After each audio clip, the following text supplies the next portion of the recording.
বর্তমান সমাজের বেদাতি ভণ্ড বেদাতিদের হাতিয়ার, সরল মুসলমানকে দুঃখা দেওয়ার তিনটা হাতিয়ার। একটা হাতিয়ার হলো নবীর জন্য খুশি দেখানি, আর একটা হাতিয়ার হলো নবীকে মহব্বত করার দাবি করা, আর একটা হাতিয়ার হলো নবীর গুণ গাওয়া। সরল মুসলমানকে দুঃখা দেওয়ার জন্য বেদাতিরা কতগুলি হাতিয়ার ব্যবহার করে, তিনটা হাতিয়ার। একটা হইল নবীর জন্য খুশি দেখানি, আর একটা হইল নবীর মহব্বতের দাবি করা, আর একটা হইল নবীর গুণ গাওয়া। কিন্তু নবীর কথা মানে না, নবীর জন্য খুশি দেখায়, নবীর কথা মানে না।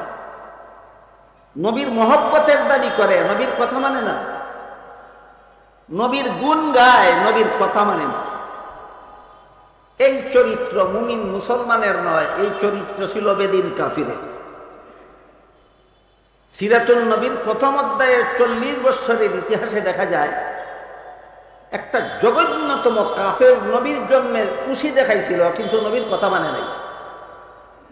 এই কাফিরটার নাম হলো আবুল আহাব। কাফিরটার নাম আবুল আহাব। নবীর জন্ম হওয়ার সাথে সাথে আবুল আহাবের বান্দি সুয়াইবা আবুল আহাবকে নবীর জন্মের সংবাদ দিয়েছিল। আবুল আহাব নবীর জন্মের সংবাদে খুশি হয়ে বান্দি সুয়াইবাকে চিরজীবনের জন্য আজাদ করে দিয়েছিল, স্বাধীন করে দিয়েছিল। নিজের বান্দিকে মুক্ত করে দিল আবুল আহাব। নবীর জন্মে বেজার হইয়া না খুশি হইয়া? খুশি হইয়া। তাহলে আবুল আহাব নবীর জন্মে বেজার ছিল না খুশি ছিল? খুশি ছিল। কিন্তু সেই নবী সিরাতুল নবীর পরবর্তী অংশে যেদিন আবুল আহাব সহ বংশের সবাইকে বললেন, চিরস্থায়ী জাহান্নাম থেকে যদি বাঁচতে চাও তাহলে মূর্তি পূজা ছাড়ো, ইসলামের পথে আসো। কেউ মানতে রাজি হইল না। আবুল আহাব শুধু যে মানতে রাজি হইল না তা নয়, নবী এই কথা বলার কারণে আবুল আহাব বিশাল পাথর নিয়ে নবীর মাথায় মারতে উদ্যত হইল আর বলতে লাগলো, তাব্বাল্লাকা সাইরাল ইয়াউম আলিহাযা দাওতানা। এমন একটা অধর্ম কথা শোনাবার জন্য আমাদেরকে ডাকলে, আমাদের সময় নষ্ট করলে তোমার সারাটা দিন ধ্বংস হবে। বলেন আবুল আহাব নবীর কথা মানলো না মানলো না? নবীর জন্মে বেজার ছিল না খুশি? নবীর জন্মে খুশি হইয়া নবীর কথা না মানলে যদি সুন্নি হওয়া যাইত, সারা দুনিয়ার সমস্ত সুন্নিদের দলের নেতা আবুল আহাব হইয়া যেত।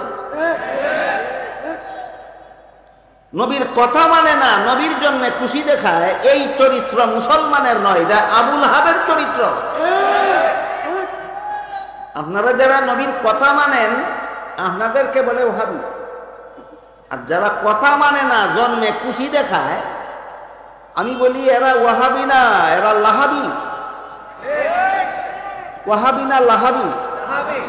লাহাবি মানে আবুল আহাবের অনুসারী, লাহাবি মানে আবুল আহাবের অনুসারী। কেমনে কেমনে আবুল আহাবের অনুসারী হলো?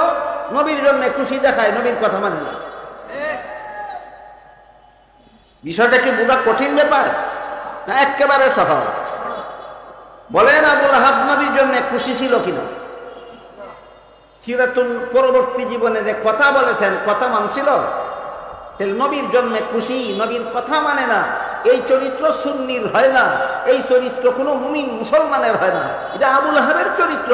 সুতরাং যারা নবীর কথা মানে না, ঈদে মিলাদুন নবী করে, এরা ওয়াহাবি নয়, এরা লাহাবি। বলুন ওয়াহাবি না লাহাবি?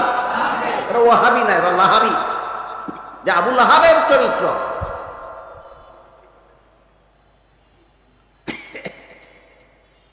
গেল নবীর জন্য খুশি দেখাইয়া সরল মুসলমানকে দুঃখা দেওয়ার হাতিয়ার।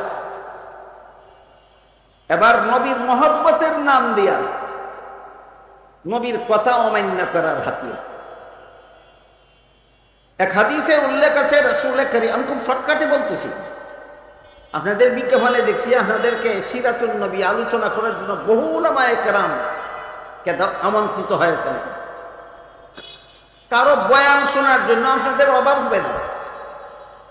আর আমার আপনাদের এই প্রোগ্রাম রাখার আগের থেকে একটা জরুরি প্রোগ্রাম রাখা, সেখানে আমার চলে যেতে হবে, এই জন্য আমার যথেষ্ট তাড়াহুড়া আছে,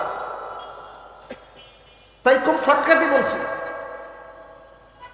এক হাদিসে উল্লেখ আছে, রাসূল করিম সাল্লাল্লাহু আলাইহি ওয়াসাল্লাম পরিষ্কার একটা সহিহ হাদিস, আল মুস্তাদরাক নামের পৃথিবীর বিখ্যাত এক সহিহ হাদিসের কিতাব আছে। সেই হাদিসে উল্লেখ আছে, রাসূল করিম সাল্লাল্লাহু আলাইহি ওয়াসাল্লাম বলেন, আল্লাহর পক্ষ থেকে আমার মুসলমান উম্মতের জন্য বাৎসরিক ঈদ দেওয়া হইল দুইটা। আল্লাহর পক্ষ থেকে নবীর মুসলমান উম্মতের জন্য বাৎসরিক ঈদ দেওয়া হলো দুইটা। রাসূল বলেন, একটা ঈদের নাম ঈদুল ফিতর, আর একটা ঈদের নাম ঈদুল আজহা। এই লাহাবিরা 1974 সালের পর থেকে 3 নম্বরে আর একটা ঈদ পালন করে প্রতি বছর 12ই রবিউল আউয়াল। বলেন 12ই রবিউল আউয়ালের ঈদে মিলাদুন নবী ওয়াহাবিদের না লাহাবিদের? ওয়াহাবি কারা, এটা আমি একটু পরে, যদি আমার সময় হাতে থাকে আমি পরে বলবো।